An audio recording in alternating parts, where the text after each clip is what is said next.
Matrudevobhava, పితృదేవోభవ. October నెల 2025 నెల రోజుల పాటు గోచార ఫలితం ఏ ఏ రాశుల వారికి ఏ విధంగా ఉంటుంది అనేటటువంటిది సశాస్త్రీయమైన పద్ధతిలో మనం తెలుసుకునేటటువంటి ప్రయత్నం చేద్దాము. ఈ నెలలో ముఖ్యమైనటువంటి కొన్ని పండగలు, ముఖ్యమైనటువంటి ఇంపార్టెంట్ అయినటువంటి పండగ ఫెస్టివల్స్ అనండి, చాలా పవిత్రమైనటువంటి రోజులుగా మనం చెప్పుకోవాల్సినటువంటివి.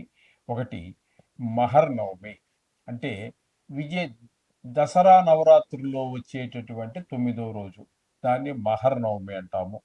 తదుపరి విజయదశమి అని చెప్పేసి అది ఒకటి మనం చేసుకుంటూ ఉంటాము.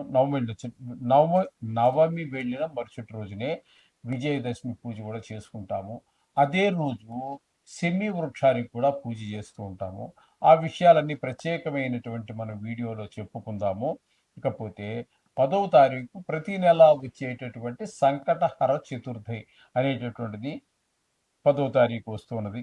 17వ తారీఖున ప్రతి నెలలోనూ కూడా రవి ఒక రాశి నుంచి ఒక రాశికి మారుతూ ఉంటాడు. అది ఇంచుమించుగా 14వ తారీఖు నుంచి 17వ తారీఖు లోపల జరుగుతూ ఉంటుంది. ఈ నెలలో మనకి, అంటే ఈ అక్టోబర్ నెలలో 17వ తారీఖున రవి సంక్రమణం జరుగుతూ ఉన్నది. ఇకపోతే 20వ తారీఖు సంవత్సరానికి మనకి ఒక్కసారి వచ్చేటటువంటి దీపావళి అనేటటువంటి పండగ అమావాస్య రోజున రాబోతూ ఉన్నది. ఇక 25వ తారీఖున నాగుల పంచమి, నాగుపాము అనేటటువంటి దాన్ని మనం ఒకప్పుడు చాలా పవిత్రంగా పూజించేటటువంటి వాడం. ఈ రోజున ఆ జాతే కనుమరుగైపోతూ ఉన్నటువంటి పరిస్థితి. దాన్ని కూడా తినేసేటటువంటి వాళ్ళు బయలుదేరారు. వాటిని తినడానికి ఆల్రెడీ కొంతమందికి, కొన్ని ప్రాణులకి ఆహారంగా దైవమే నిర్ణయించాడు. కానీ ఈనాడు మానవుడు దేవుడు నియమించిన వాటిని వదిలిపెట్టేటంటే వదిలిపెట్టలేదు, వాటితో పాటుగా మనకి ఆహారం కాదు, వేరే జంతువులకి, వేరే పక్షులకి ఆహారంగా నిర్దేశించబడినటువంటి కొన్ని ప్రాణులను కూడా కోసుకొని తినేస్తున్నాడు. మానవుడి ఆకలి తీరేటట్టు లేదు నాయన. ఆ భగవంతుడి వల్ల కూడా వీటి ఆకలి తీర్చేటట్టు లేదు. భూమి మీద పంటంతా తినేసినా వీడి ఆకలి తీరటం లేదు. సముద్రంలో ఉన్నటువంటి జీవించేటటువంటి చేపలు, రొయ్యలు, పీతలు, తాబేళ్లు, ఇవన్నీ తినేసినా వీడి ఆకలి తీరటం లేదు. ఆకాశంలో సంచరించేటటువంటి పక్షి విహంగాలన్నీ ఉన్నాయి కదండి, ఆ ఆకాశంలో జీవిస్తూ ఉంటాయి. పాపం భూమి మీదకి రానే రావు. వాటిని కూడా పుట్టి కంచి పెంచి చంపు తినేస్తూ ఉన్నాడు. అంటే భూమి మీద, నీళ్ళల్లోనూ, ఆకాశంలోనూ ఎన్ని చేసినా కూడా వీడి ఆకలి తీరటం లేదు. ఇది తీరేటటువంటి దారి కూడా లేదండి ఇవి తీరటానికి. ఎంత ఆకలి మానవుడికి! ఈ విధంగా మొత్తం మీద ఒకప్పుడు మనం నాగుపాము అనేటటువంటి వాటిని కూడా మన దగ్గర పూజలు అందుకున్నటువంటి వాటిని కూడా ఈ రోజున మహా దౌర్జన్యంగా చంపేసి తినేస్తూ ఉన్నారు. గోమాతల్ని చంపు తినేస్తూ ఉన్నారు. అక్కడ ప్రతి ప్రాణిలోనూ సర్వాంతర్యామని చెప్పుకుంటున్నామే, ఆ దయ, ఆ జాలి, ఆ గుణం ఏవైపు అర్థం కాదు. ఈ విధంగా మొత్తం మీద ఏదైతే కానీ ఈ నెలలో ఇవన్నీ కూడా ముఖ్యమైనటువంటి పండుగలుగా వస్తున్నాయి. వృషభ రాశి వారికి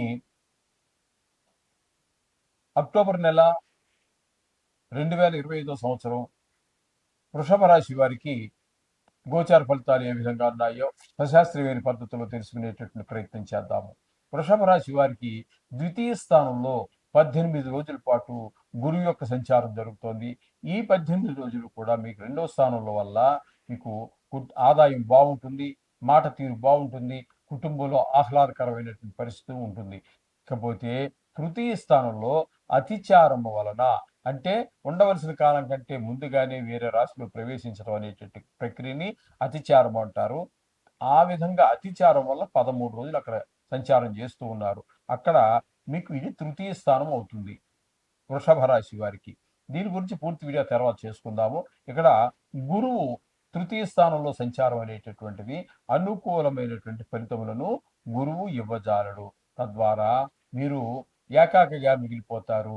మీకు మనస కానీ, వాచ, కర్మణ ఏ విధంగానూ తెలిసిన వాళ్ళు, తెలియని వాళ్ళు మీకు ఎంతో కాలంగా పరిచయం ఉండి మీ దగ్గర అనేక రకాలైనటువంటి లబ్ధి పొందిన వాళ్ళు కూడా మీకు మరి వాళ్ళ టైమో మీ టైమో కానీ మీకు మాత్రం వాడు సహాయం చేయడానికి అంగీకరించరు. ఈ విధమైన ఫలితాలన్నీ తృతీయ స్థానంలో గురువు యొక్క సంచారం వల్ల జరుగుతూ ఉన్నది.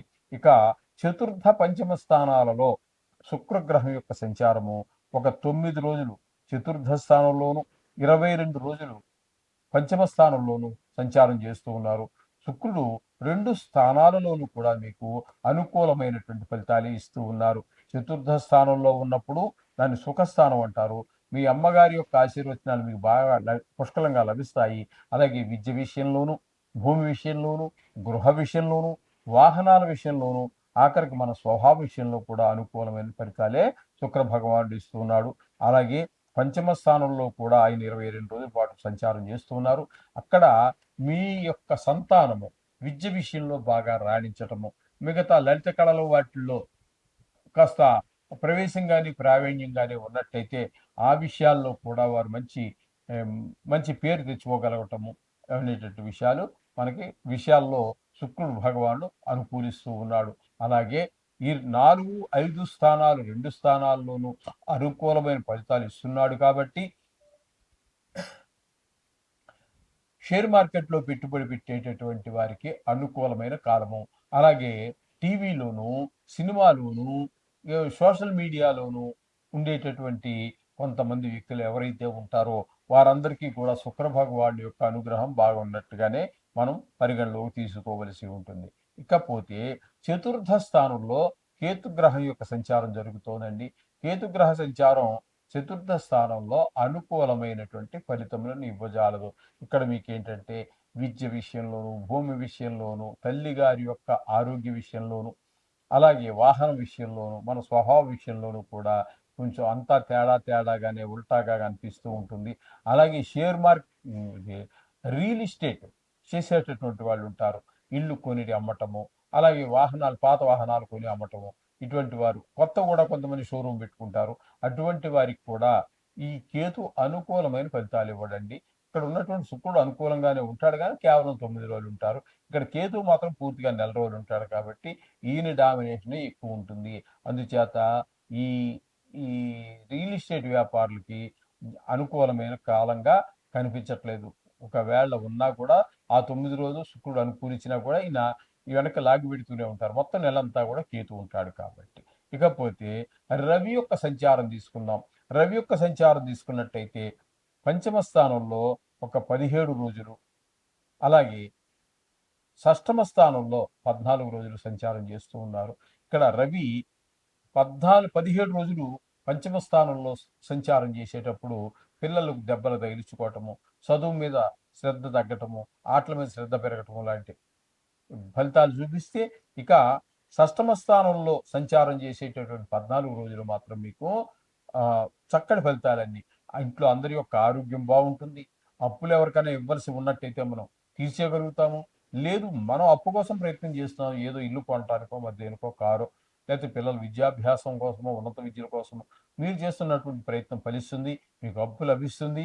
మీకు ఈ చివర అంటే రెండవ సెకండ్ హాఫ్ అనుకోండి, ఈ సెకండ్ హాఫ్ అంతా కూడా రవి మీకు అనుకూలమైన ఫలితాలు ఇస్తున్నాడు. మొదటి భాగం మాత్రం 15 రోజుల్లో మీ పక్షంలో మీకు అంత అనుకూలమైన ఫలితాలు ఇవ్వజాలడు.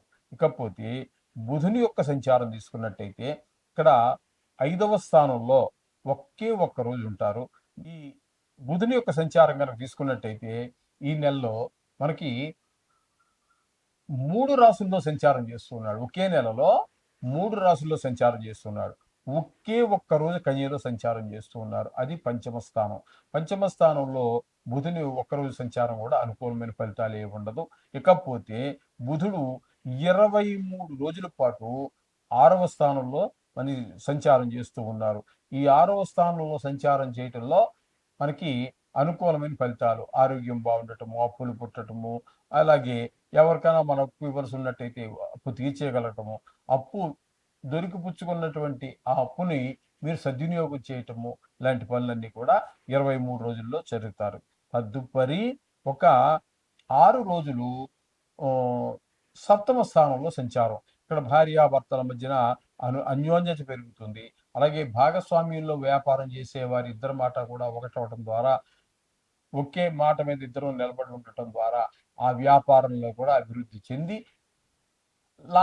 ధన లాభాన్ని పొందగలుగుతారు. ఈ విధంగా బుధుని యొక్క సంచారం చెప్పుకోవాలి. ఇక కుజుని యొక్క సంచారం తీసుకున్నట్టయితే సప్తమ షష్టమ స్థానంలో అంటే 6వ స్థానంలో మనకి కుజుడు 27 రోజుల పాటు ఉన్నారు. అలాగే సప్తమ స్థానంలో అంటే 7వ స్థానంలో ఒక 4 రోజులు సంచారం చేస్తూ ఉన్నారు. 7వ స్థానంలో సంచారం చేసేటటువంటి 4 రోజులు భార్యాభర్తల మధ్యన, భాగస్వామ్యంలో వ్యాపారం చేసే వారి మధ్యన కూడా కొంత ఏకాభిప్రాయత అయితే ఉండదు. కానీ 6వ స్థానంలో సంచారం చేసేటటువంటి కుజుడు 27 రోజులు కూడా మనకి చాలా అనుకూలమైన ఫలితాలన్నీ ఉంటాయి. ఆరోగ్యం బాగుండేలా చూస్తాడు. మనకి ఏదైనా డబ్బులు రావాల్సి ఉన్నట్టయితే వస్తాయి. అప్పులు మీరు ప్రయత్నం చేస్తున్నట్టయితే ఏ బ్యాంకు లోనుకో వెళ్ళారు, అప్పు పుడుతుంది. లేదు మీరు ఎవరికో చిన్నపాటి అమౌంట్ ఏదో ఎవరికో ఇవ్వాల్సి ఉన్నది, ఇచ్చేయగలుగుతారు. మొత్తం మీద రుణాలన్నీ మాఫీ చేసుకోగలుగుతారు. డబ్బులకి ఏ విధమైనటువంటి ఇబ్బంది లేకుండా ఈ కుజ భగవానుడు కూడా మీకు సహాయ సహకారాలు అందిస్తూ ఉన్నాడు. ఇకపోతే దశమ స్థానంలో రాహుగ్రహ సంచారము రాహుగ్రహ సంచారము అలాగే దశమ స్థానంలో ఏకాదశ స్థానంలో సంచారం చేసేటటువంటి శని వక్రగతి ద్వారా దశమ స్థాన ఫలితాన్ని ఇస్తున్నారు. కాబట్టి మీరు చేసేటటువంటి ఉద్యోగంలో కానివ్వండి, మీరు చేసేటటువంటి వ్యాపారంలో కానివ్వండి, ప్రతివారు ఏదో పని చేస్తూనే ఉంటారు. వారి వృత్తిలో కొన్ని ఆటంకాలు ఖచ్చితంగా ఏర్పడేటటువంటి అవకాశం ఉన్నది. 1కి 2 గ్రహాలు, ఈ రెండు కూడా కొంచెం తీక్ష్ణమైనటువంటి స్వభావం కలిగినటువంటి ఆయన చేత జాబ్ విషయంలోనూ, మీరు చేసే వృత్తి విషయంలోనూ అతి జాగ్రత్త వేరు, అతి జాగ్రత్త వేరు. మీరు అతి జాగ్రత్త చూపడం అనేది మీకు ఒక సూచన. అయితే ఈ విధంగా ఈ ఫలితాలన్నీ ఉన్నాయి. ఇది కేవలం మీరు కంగారు పడవద్దండి. ఎందుకంటే ఇది కేవలం రాశిగతమైన ఫలితాలు, వ్యక్తిగతమైన ఫలితం కాదు. ఇది కేవలం మీకే సంబంధించింది కాదు. మీ డేట్ ఆఫ్ బర్త్, మీ ప్లేస్ ఆఫ్ బర్త్, మీరు పుట్టిన ఊరు దాన్ని బట్టి రాసినట్లయితే అది మీ వ్యక్తిగత జాతకం అవుతుంది. దాని ఫలితం మీ యొక్క జాతకాన్ని, మీ యొక్క జీవిత విధానాన్ని 100కి 80% వరకు అది సూచిస్తుంది. ఇక్కడ ఈ గోచారం అనేది నిష్ణాతులైన వారు చెబితే 10 నుంచి 15, నిష్ణాతులు కాలేదు కాసేపు కాలక్షేపం అవుతుంది అంతే. దానివల్ల పెద్దగా అంటే అలా అని చెప్పి తీసేతగ్గదు కాదండి ఇది. దీనికి ఉన్న ప్రాముఖ్యత దీనికి ఉన్నది. అయితే నిష్ణాతులైన వాళ్ళు మాత్రమే చెప్పవలసి ఉంటుంది. ఇక్కడ మా కథలు, మా రచయితలు, మాలో ఉన్న ఆ అపరిచితులు బయటకు వచ్చేసి ఏదో చెప్తామంటే కాదండి. శాస్త్రాన్ని శాస్త్రంగా చెబితే శాస్త్రం ఏంటనేది తెలుస్తుంది మీకు కానీ ప్రపంచానికి కానీ. లేదు శాస్త్రాన్ని నా ఇష్టం వచ్చినట్టు వాడుకుంటానంటే ఫలితం శూన్యం. మీకు టైం దండగా, మాకు టైం దండగా. శుభం భూయాత్.